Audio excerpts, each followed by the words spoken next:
thought that 50 years ago we were done and we could move forward. Sadly, that's not the case. So I want to thank each and every one of you for coming today. And as many have noted, this is just the beginning. We have to now do everything we can to mobilize. And that means getting out the vote, registering people to vote, making sure that every ballot is counted. And we cannot let our guard down. We became too complacent. We thought we were good, but we clearly are not. So we have to be vigilant. We have to do everything we can to move forward, and we won't go back.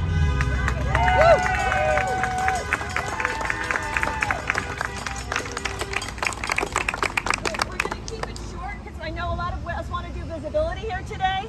We have just a couple of speakers. We have Kari Weil, who is going to give a quick talk. Joyce Hackett is going to read a poem. Joyce, if you don't know her, also does amazing work with voter registration and ballot curing. I encourage you to see her afterward if you're interested in getting involved. And then afterward, we're going to have a rally song from the inimitable Billy Williams, who gave an incredible performance last night and is here today, even though I'm sure you must be tired. Thank you. We have song sheets with her anthem. It's available on YouTube. I posted it. And we'll hand those all out so we can all join in, and then we'll send you off and we can do some visibility. So thank you so much. I'll hand it over to Kari. Thank you. Thank you, Anne, for organizing. I'm not sure exactly if I will have anything to say that is of great news to anybody, but I speak as someone who celebrated the passing of Roe when I was in college, and who has been researching and teaching about women and gender studies for over 30 years. And the recent overturning of Roe v. Wade felt like a kick in the gut, as it has for so many of us. A rejection of a world where women have rights with regard to their bodies and their futures. A world which we had begun to take for granted but can't any longer, unfortunately. The overturning is a result of a reactionary Supreme Court, to be sure, but I think it's also a result of a vast misrepresentation of what the right to abortion means. Pro-choice is not pro-abortion.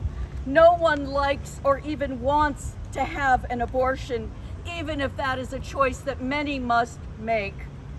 Pro-choice is not the opposite of pro-life.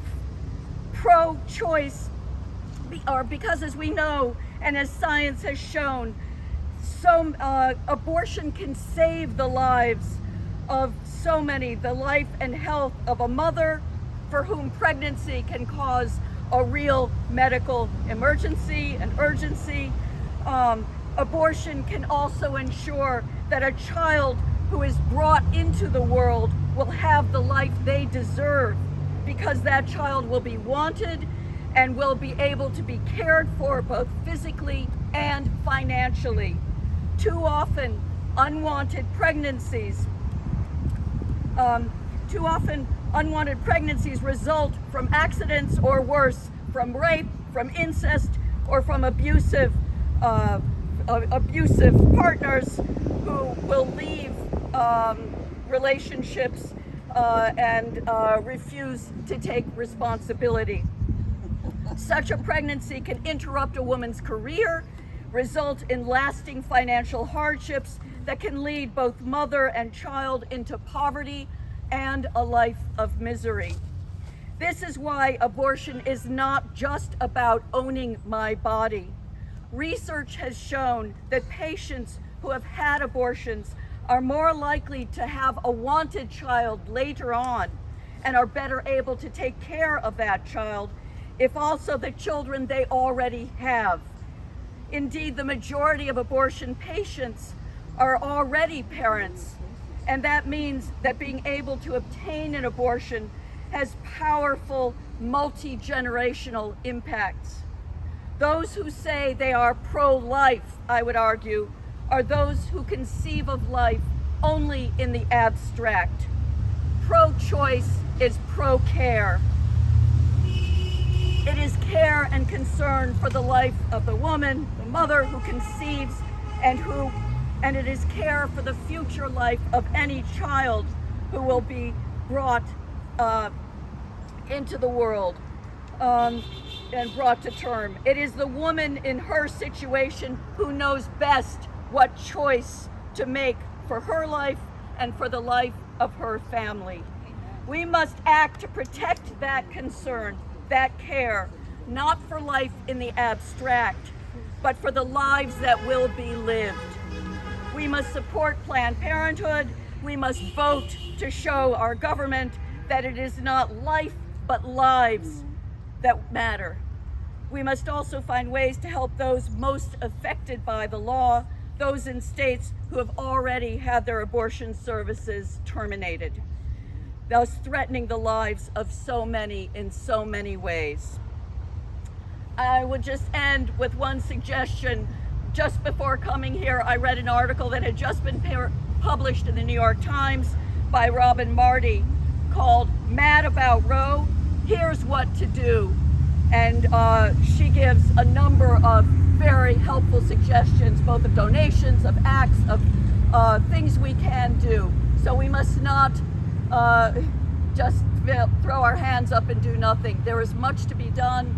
And thank you for letting me speak, and thank you for being here, and I hope we can all go ahead and do more.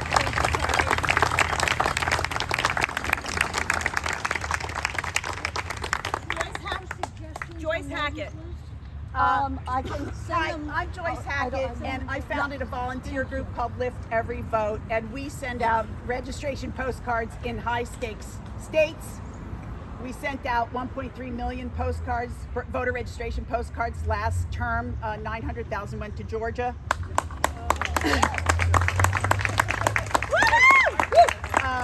And we work in 21 states. We have worked in 21 states.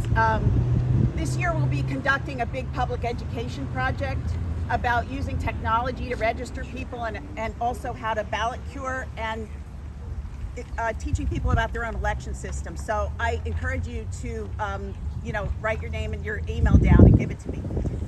I just want to read the last stanza of a Marge Piercy poem called I Am Not a Basket.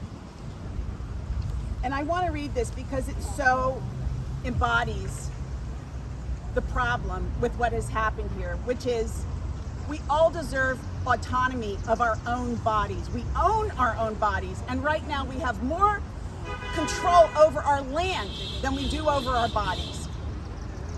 So I'm just going to read the last stanza of this. I will choose what enters me, what becomes of my flesh. Without choice, no politics, no ethics lives. I am not your cornfield. I am not your uranium mine, not your calf for fattening, not your cow for milking. You may not use me as your factory. Priests and legislators do not hold shares in my womb or mine.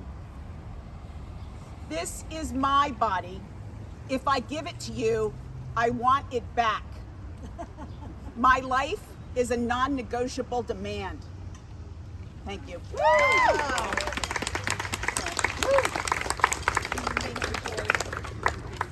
And finally, to end, we're going to have Billy Williams is going to perform her song 10 Million Sisters. And this is something, I'm hoping you'll all join in on. Does everyone have a set of lyrics that does anyone need? So the story behind this anthem is, I participated in the Women's March on Washington in 2021. And while I was at the march, I was interviewed by the BBC. And during the interview, we were connected to women who were protesting all over the world. Hence the 10 Million Sisters. It was very, very moving for me. I hope I can hold it together. And so, so inspired by this experience that when I, even on the road, I think it was the car road back, I wrote this song in my head. I'm gonna put this down. So, I don't know, I often do clapping along. I know it's hard to clap and sing, but those who aren't singing could clap.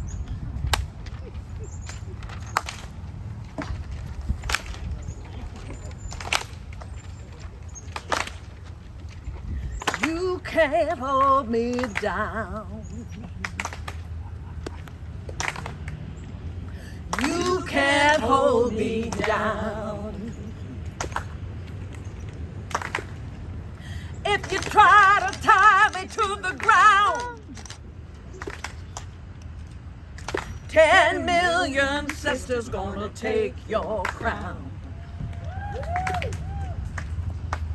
No, you can't shut me away. No, you can't shut me away. If you try to lock me away, 10 million sisters gonna take my place. Gonna take my place. Gonna take my place. No damsel in distress. I'm no damsel in distress. That hanger gonna be for my dress. Yeah. 10 million sisters gonna clean this mess. Gonna clean this mess. Gonna clean this mess. You can't silence me. Hey, No, you can't silence me. If you try to bury me, 10 million sisters gonna water that seed. We're gonna water that seed. 10 million sisters gonna stand by me. Gonna stand by. 10 million sisters gonna set me free. Gonna set me free. Gonna set me free.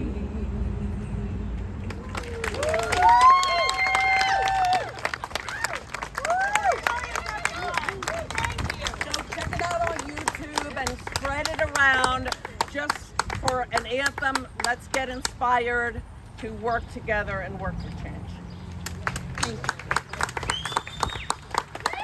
All right, that's the end of our speeches. If everyone would like to do some visibility, we just, the Great Barrington Police have been absolutely wonderful. We promised them we would stay off the sidewalk, so if you could keep the sidewalks clear. But thank you all for coming today. Keep fighting. Yeah.